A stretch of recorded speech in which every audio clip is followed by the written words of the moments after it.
Bismillahirrahmanirrahim.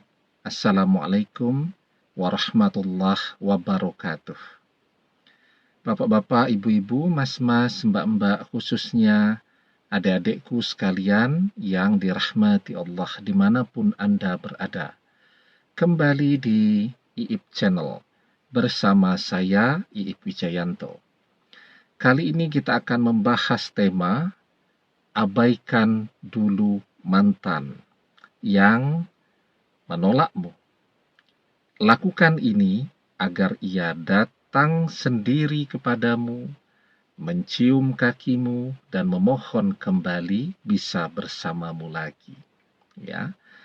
Jadi kenapa kita perlu mengabaikan mantan? Karena memang ngejar-ngejar mantan ini betul-betul menghabiskan waktu, ya, menguras tenaga kita, kemudian juga menguras pikiran kita, ya, dan mungkin juga menguras biaya yang tidak sedikit, ya. Jadi setiap hari misal datang ke rumahnya kan butuh biaya semua, ya. Padahal rumah kita dan rumah dia cukup jauh. Sampai di sana jawabannya selalu sama, mantan tidak ada di rumah. Kalau kemarin-kemarin masih agak mendingan, ya. Yang bilang begitu asisten rumah tangganya, budenya, atau orang-orang yang ada di rumahnya. Sekarang baru kita mendekat saja ke rumahnya, tetangganya yang bilang sekarang mantan tidak ada di rumah, sedang keluar kota, dan seterusnya, dan seterusnya. Jadi ada begitu banyak hal, ya, yang membuat kita menjadi begitu lelah. Padahal kita juga tahu persis, ya. Sekarang mantan sedang senang-senangnya, sedang cinta-cintanya, misal kepada orang ketiga. Dan kehadiran kita di dalam kehidupan mantan dan orang ketiga itu hanya menjadi gangguan bagi dia, ya. Dia merasa kehadiran kita itu mengganggu, ya. Kebahagiaannya bersama orang ketiga itu menjadi terganggu jika kita muncul terus di dalam kehidupan dia. Karena itu juga mau telepon nggak bisa, ya. Biarpun kita ganti nomor telepon kita 1000 kali, mantan juga akan memblokir nomor telepon kita 1001 kali, ya. Dan sekarang bisa jadi yang pegang telepon bukan mantan, yang pegang telepon sekarang orang ketiga, sehingga kita betul-betul, ya, tidak bisa ketemu mantan, tidak bisa bicara, tidak bisa chatting WhatsApp, tidak bisa telepon-teleponan, dan seterusnya. Nah, jadi itu yang terjadi. Nah, karena demikian, maka abaikan dulu mantan. Yang penting kan kita terus berdoa agar mantan menjadi jodoh kita. Itu yang paling penting tuh. Kalaupun mantan bukan jodoh kita, insya Allah ketika kita berdoa agar mantan menjadi jodoh kita, maka takdir bisa berubah. Dari tidak berjodoh dengan mantan menjadi berjodoh, ya. La yaruddul qada'a illa du'a.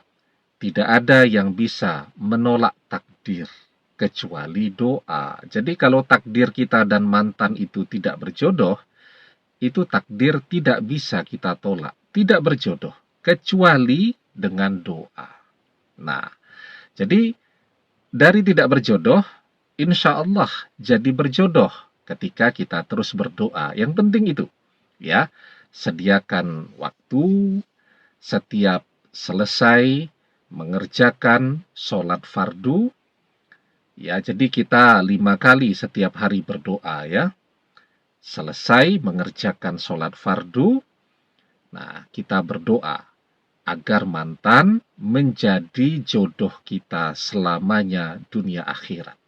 Nah, itu yang paling penting.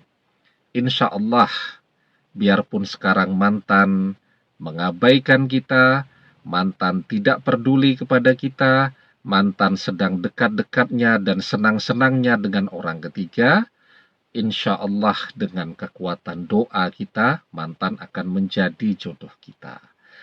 Sekarang yang paling penting, melakukan yang terbaik untuk hidup kita, agar mantan datang kepada kita, menemui kita, mencium kaki kita, memohon kembali kepada kita. Nah, apa yang bisa kita lakukan?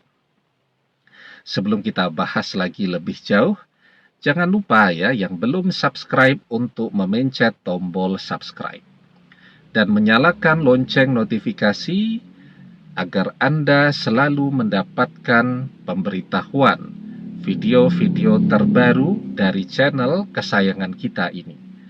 Dengan subscribe, doa-doa kita selalu terhubung sehingga kita selalu bisa berdoa bersama-sama ya. Dan subscribe itu gratis ya. Nah, jadi apa yang bisa kita lakukan? Lakukan yang terbaik untuk diri kita. Ya, sekarang ya kita abaikan mantan. Artinya kita punya banyak waktu. Kalau kemarin waktu kita habis untuk ngejar-ngejar mantan, sekarang kita punya banyak waktu. Kita punya tenaga yang banyak ya untuk memperbaiki hidup kita, menata kembali hidup kita agar kita menjadi manusia yang bertakwa, menjadi seseorang manusia seperti kita ini, manusia yang diridhoi oleh Allah. Ya, karena itu sekarang tujuan hidup kita luruskan kembali. Tujuan hidup kita adalah mencapai keselamatan di akhirat. Insya Allah orang yang tujuan hidupnya adalah keselamatan di akhirat, di dunia hidupnya juga insya Allah selamat. Ya, nah, jadi apapun ya, sekarang kita bekerja niatnya untuk ibadah. Ya, kita dapat gaji, dapat rezeki, kita tidak pernah lupa untuk mengeluarkan sedekahnya. Nah, itu namanya bekerja dengan niat untuk ibadah ya. Ibadah kita perbaiki. Yang sholatnya belum 5 waktu, nah sekarang sholat fardunya kita kerjakan dengan sebaik-baiknya 5 waktu. Kita tambah dengan sholat sunnah, sholat duha. Sebelum tidur kita mengerjakan sholat witir. Ya, malam hari terbangun kita sempatkan mengerjakan sholat tahajud. Ya, walaupun cuma mampu mengerjakannya 2 rakaat. Pagi hari terbangun sebelum subuh kita mengerjakan sholat sunat fajar, dan seterusnya. Kita perbanyak berzikir, kita perbanyak beristighfar, ya, kita perbanyak mengaji, dengan tujuan hidup kita akhirat, maka insya Allah, ya, Allah akan ridho kepada kita. Dan ketika Allah ridho kepada kita, maka seluruh dunia akan datang kepada kita. Kalau kemarin kita sibuk mengejar-ngejar dunia, termasuk mantan itu kan dunia. Sibuk kita kejar-kejar, tambah dia menjauh. Nah sekarang, dunia, termasuk mantan, yang akan datang ke depan kita. Di dalam sebuah hadis, kita diajarkan, man kanatid dunya khammahu, farraqallahu alaihi amrohu, wa ja'ala faqrohu baina ainaihi, walam ya'tihi minad dunya illa ma kutiba lahu. Wa man kanatil akhiratu niyatahu, jama'allahu lahu amrohu, wa ja'ala ghinahu fi qalbihi, wa atadhud dunya wa hiya rahimatun. Barang siapa tujuan hidupnya adalah dunia, maka Allah akan mencerai-beraikan urusannya, menjadikan kefakiran di kedua pelupuk matanya, dan ia tidak mendapatkan dunia kecuali menurut ketentuan yang telah ditetapkan baginya. Barang siapa yang niat tujuan hidupnya adalah akhirat, Allah akan mengumpulkan urusannya, menjadikan kekayaan di hatinya, dan dunia akan mendatanginya dalam keadaan hina. Ya, jadi lakukan yang terbaik untuk akhirat kita, maka insya Allah dunia termasuk mantan yang akan datang kepada kita untuk meminta bersama kita kembali.